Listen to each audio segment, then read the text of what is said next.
SRv6 has become increasingly popular over the past few years. It can address many challenges faced by traditional IP or MPLS networks, such as difficult cloud network synergy and inter-domain deployment. The two main characteristics of SRv6 are native IPv6 and the source routing. Focusing on these characteristics, let's see what benefits SRv6 offers in terms of security. To start with, let's look at the native IPv6 characteristic.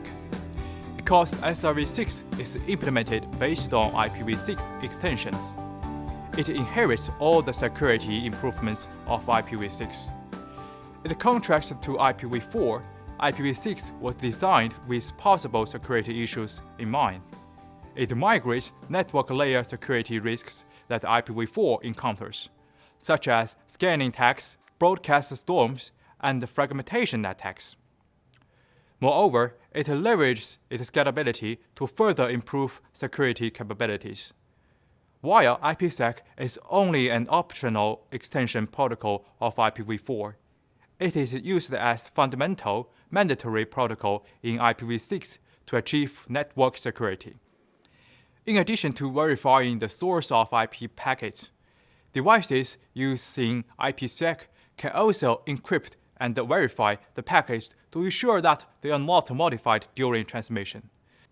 As a protocol implemented based on the IPv6 data plane, SRv6 can also use IPsec to ensure secure data transmission at the network layer. Next, look at the source routing mechanism of SRv6. This mechanism allows the ingress to specify a forwarding path, providing a way for attackers to launch fixed-point attacks. Typical attacks include spoofing, tampering, replay attacks, DOS or DDoS attacks, and malicious packet attacks. For example, an attacker injects a forbidden destination address into the SRh to bypass the firewall. An attacker may also construct an SRh to bypass a critical detection device. Another way is for an attacker to inject duplicate SIDs into the SRh to construct loopback traffic, thereby occupying network resources and launching a DOS or DDoS attack. These examples demonstrate that the SRh is the most important information for SRv6 and functions as password for packet forwarding. As such, the key to ensuring SRv6 security is to resolve SRh security issues. How do you resolve SRv6 SRh-related security issues? The key is to ensure the following points. First, ensure that external untrusted sources are prevented from obtaining network information, so as to eliminate attacks in which malicious sources construct SRv6 packets. Second, ensure that the source where SRh originates is reliable, so as to prevent SRh from being maliciously tampered with. To achieve this, SRv6 offers two solutions. First, basic solution: filter traffic based on ACLs and discard the traffic sent to access internal information without authorization. Second, enhanced solution: authenticate the communication source based on the HMAC and verify the SRv6 SRh. Let's look at the basic solution first. In the basic solution, ACL policies are deployed to defend against packets entering the untrusted domain. This solution mainly involves the following three actions.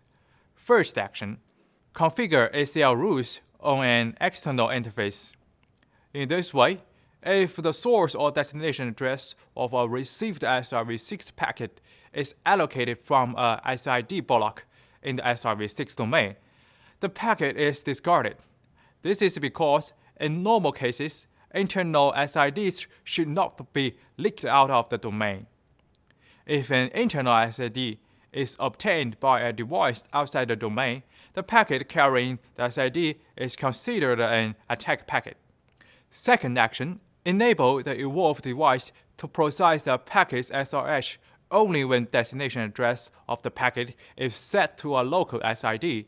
Otherwise, the device discards the packet. Third action, configure ACL rules on both external and internal interfaces.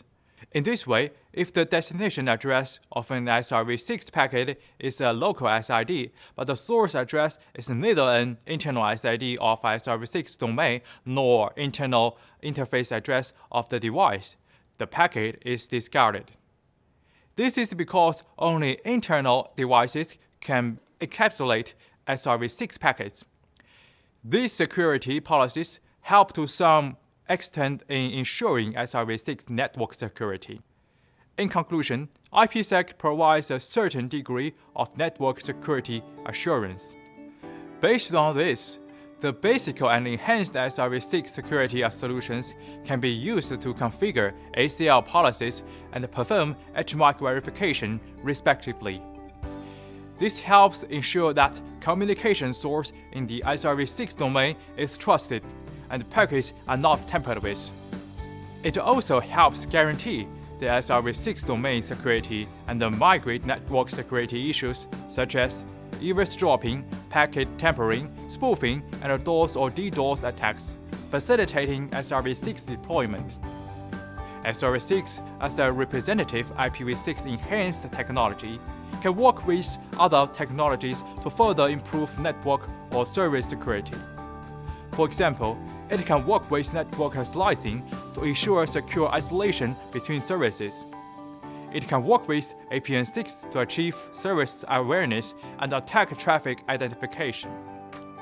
It can also work with SFC to implement one security service, or work with a controller to compute trusted paths. Network security construction cannot be completed overnight. To establish a healthy and secure network environment, we need to pay close attention to network security dynamics and continuously improve the security protection capabilities of devices. That's all about SRv6 security. Thank you for watching.